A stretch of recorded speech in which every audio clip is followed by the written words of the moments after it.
Bonjour à toutes et à tous, bienvenue dans ce nouveau numéro du Dictionnaire digital.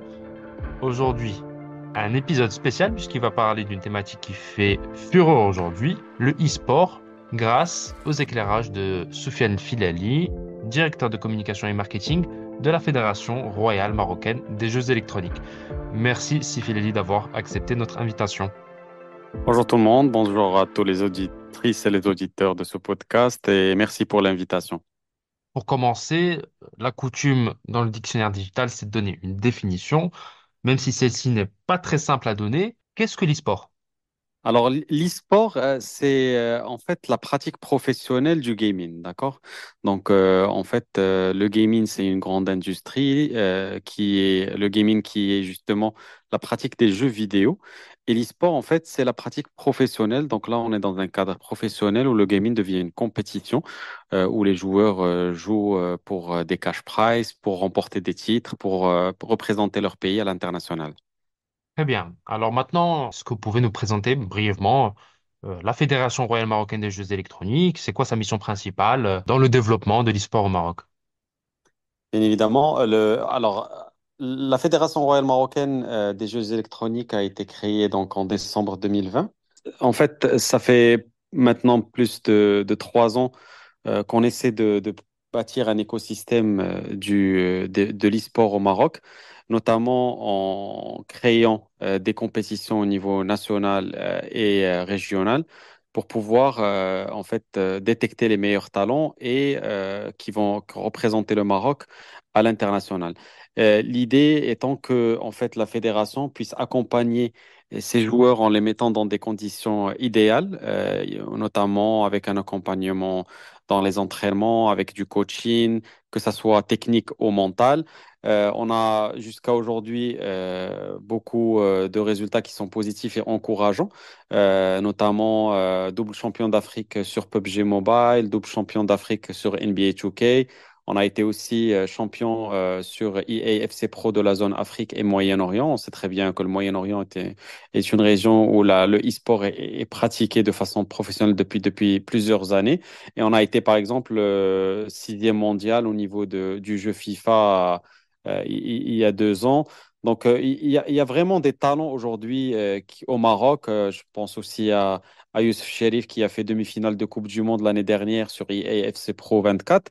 Donc, c'est pas la fédération en fait qui a créé ces talents-là, parce que la communauté existait avant, mais la fédération a mis les bases d'une pratique e-sportive responsable en encourageant les meilleurs joueurs, en organisant déjà des tournois nationaux qui sont ouverts à tous les Marocains et Marocaines qui peuvent y participer.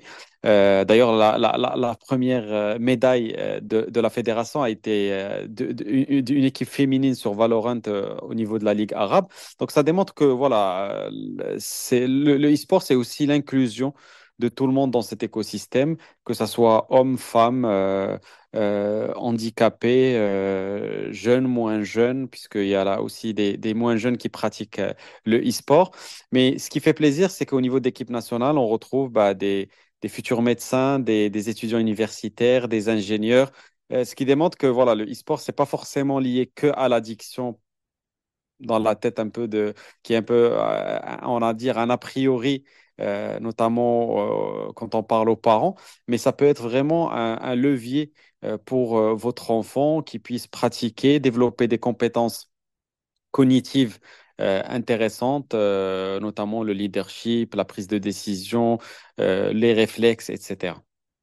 Mais pour revenir un peu plus sur le niveau actuel, on va dire, de l'e-sport au Maroc, bon, vous avez évoqué brièvement donc les performances des Marocains, mais comment évaluez-vous, on va dire, le niveau, on va dire, actuel de l'e-sport au Maroc, c'est-à-dire dans ses résultats, mais aussi dans son organisation, dans les infrastructures, dans, on va dire, tout ce qui compose, comme vous avez évoqué, l'écosystème de l'e-sport. Alors, bien évidemment, se comparer, il faut savoir à quoi on se compare. Si on parle du niveau international sur certains jeux, on est très, très, très loin du compte parce que c'est des pays qui ont commencé très tôt, il y a 10, 20 ans parfois. Par exemple, l'Arabie Saoudite aujourd'hui, on voit les moyens qui sont dépensés sur l'e-sport et sur justement la structuration des clubs. C'est ce qui manque aujourd'hui un petit peu au Maroc, c'est avoir des entités privées qui investissent dans le e-sport et qui puissent justement accompagner des joueurs en leur versant des salaires, en leur apportant une structure, un coaching mental, physique parfois et technique pour justement pouvoir avoir un niveau qui leur permet de gagner de l'argent ensuite au niveau international. Donc, en fait, c'est très disparate entre les jeux, c'est-à-dire il y a certains jeux où on peut le dire, on est très très largué par rapport au niveau international.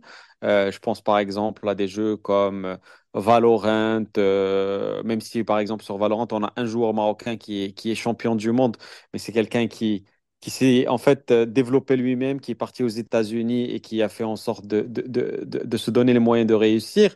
Mais issu du Maroc, je dirais, c'est plus le jeu football qui a aujourd'hui un niveau international, puisqu'on a un joueur qui est issu du Maroc, qui a été champion de la Ibotola l'année dernière et qui a représenté le Raja de Casablanca et qui a été troisième mondial. Donc ça démontre qu'on a le niveau pour justement compétir au niveau international. Il faut peut-être développer un peu plus la pratique et l'expérience. Mais c'est vrai qu'il y a des jeux, certains jeux où on est très très loin du compte sur lesquels on a besoin d'avoir des ligues nationales chaque année, de détecter les meilleurs joueurs, de les accompagner, peut-être leur trouver des structures nationales qui puissent les accompagner et leur donner les moyens de réussir. C'est vraiment l'enjeu majeur pour la fédération pour les années à venir. C'est vraiment de structurer, d'aider des clubs à organiser justement des tournois pour sélectionner les meilleurs joueurs et les accompagner dans leur carrière e-sport. Très bien. Alors, quand on vous écoute, finalement, on remarque que c'est similaire au processus des clubs, ou en tout cas de la pratique sportive, hein. Donc, c'est-à-dire, si on veut atteindre un niveau plus tard, il faut mettre en place tout un système de détection des jeunes, d'encouragement des jeunes et de formation qui va après donner les athlètes de demain, hein, si je comprends bien. Bien sûr, en fait, et c'est encore plus vrai sur le e-sport parce qu'en fait, une carrière e-sport se termine généralement autour de 25-26 ans. Donc, en fait, la détection se fait très, très, très tôt. Euh, et en fait, elle est autour des 10-11 ans. D'accord? Et après, il lui faut en fait 3-4 années de pratique pour qu'il puisse arriver à l'âge pour rentrer dans le circuit e-sport, qui est généralement autour de 16 ans. D'accord? Mais il faut qu'il développe toutes les techniques nécessaires du jeu durant ces années-là, entre 10 à 16 ans, pour que derrière, il puisse être performant. Et après, quand il rentre dans le circuit, ben là, à 16 ans, il commence à acquérir de l'expérience, à avoir des acquis, un club qui l'accompagne, qui lui permet de participer. L'avantage, par exemple, de la fédération comparé à avant, c'est que maintenant, le Maroc a une place dans l'écosystème e-sport, c'est-à-dire que nos joueurs ont le droit de rentrer dans le circuit EA, par exemple, si je prends l'exemple du football. Avant, ce n'était pas le cas. Youssouf Cherif a atteint la demi-finale pour la première fois suite à sa première participation, parce qu'avant, le Maroc n'était pas éligible. Mais quand la fédération est venue, alors en partenariat aussi avec la Fédération royale marocaine de football, qu'on remercie à travers ce canal, qui nous a supporté et délégué la gestion e-sport, on a pu rapporter au Maroc cette éligibilité qui a permis au Maroc de participer à la Coupe du Monde, aux joueurs de participer aux qualifications africaines pour derrière accéder au championnat du monde. Malheureusement, on va dire, c'est pas malheureusement, mais en fait, le challenge d'une fédération e-sport n'est pas le même que pour une fédération de sport traditionnel, puisqu'en fait, on n'est pas une fédération d'un seul sport comme le football ou le basketball, mais c'est aussi une opportunité. Donc, on essaie un petit peu de voir quelles sont les communautés les plus actives, les plus importantes au niveau du Maroc, et on essaie de les adresser et de les accompagner dans leur carrière e-sport. Merci beaucoup, Sylvie Lely, pour tous vos éclairages.